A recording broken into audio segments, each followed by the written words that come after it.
Excel de por sí ya es una herramienta muy poderosa para el análisis de datos. Sin embargo, existen otros complementos o mini programas que te van a ayudar enormemente en la creación de consultas, creación de modelos tabulares, informes y más. Yo soy Miguel Vela de tu canal El Tío Tech y con este curso Excel avanzado nosotros pretendemos mejorar tus habilidades en tratamiento y análisis de datos. Los temas a aprender son macros, Power Pivot, Power View, Power Query y Power BI.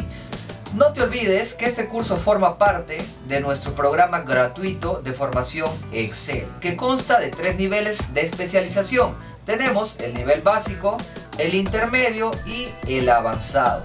Todos los niveles están en la página eltiotech.com con sus respectivos ejercicios.